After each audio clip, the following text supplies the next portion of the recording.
to ask about the imagination, because I've noticed experientially using the imagination does have an effect on like the sensations, right? When I'm imagining the heart squeezing or whatever, it affects the sensations in my body. Sometimes it's spontaneous, but then other times I'm just trying to see what happens. And it does seem to have a big effect on the body.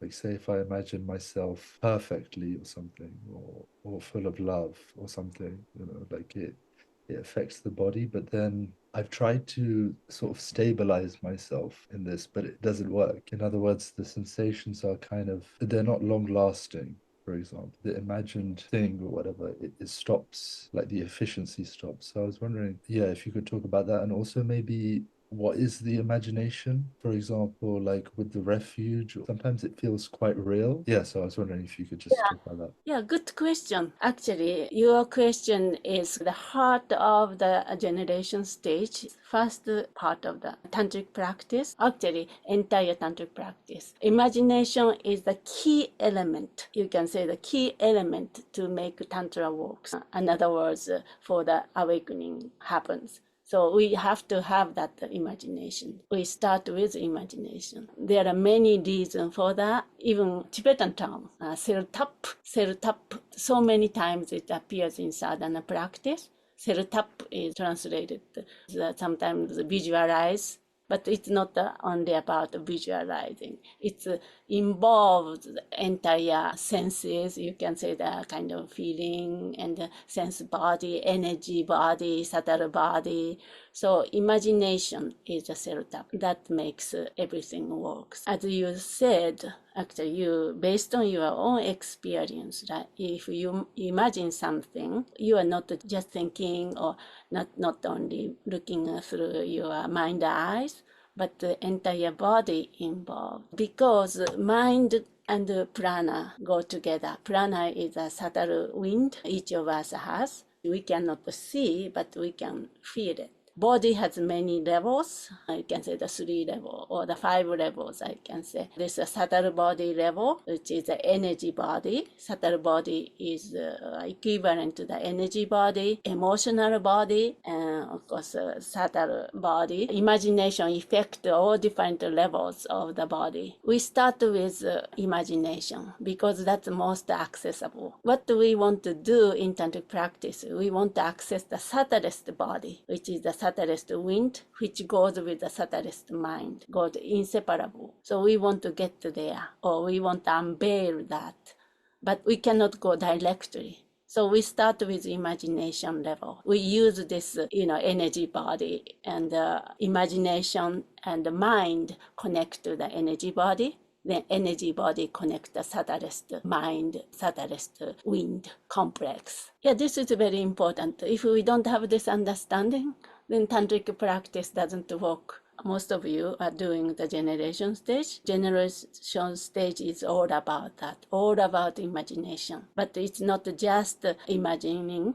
Through repetitive practice of imagination, eventually they transform. If you visualize yourself as a Vajrayogini, at the end of generation stage, cusp in the completion stage, you have no question about your Vajrayogini, and this world is the Vajrayogini paradise. Then completion stage, on the basis of that, work with this subtle body I was talking about, try to unveil the subtlest mind with the subtlest wind. Even putting aside that sort of profound subtle Buddhist perspective, in the West, like Michael Jordan imagining shooting the hoop, like throwing, just imagining this kind of what you call tracing the ball's pathway, then it goes exactly there. So that's kind of Yeah. Western version of generation stage,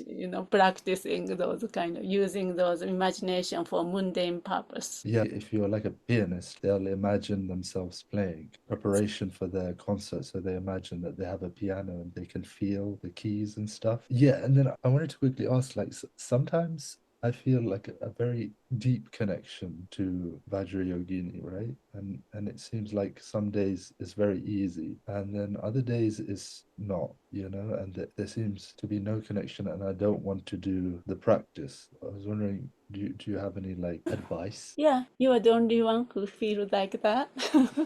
No, actually, we are all practitioners, right? So that's the place where practice come. But even self-generation, it's embedded in the entire journey, so to speak. You know, sometimes sense of Vajrayogini is very strong. Sometimes as if she's gone or something like that.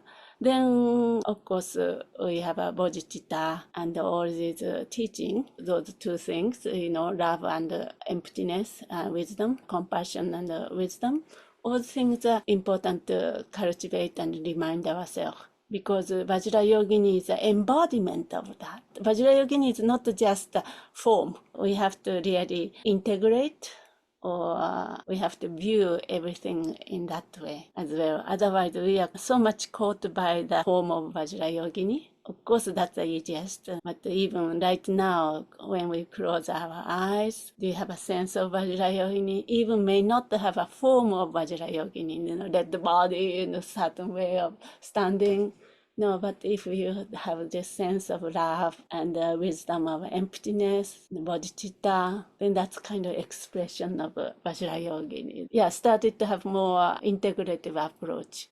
Be beautiful, I think. Then, of course, on the cushion, we practice according to the ritual because that's the one our previous masters have done and woke up.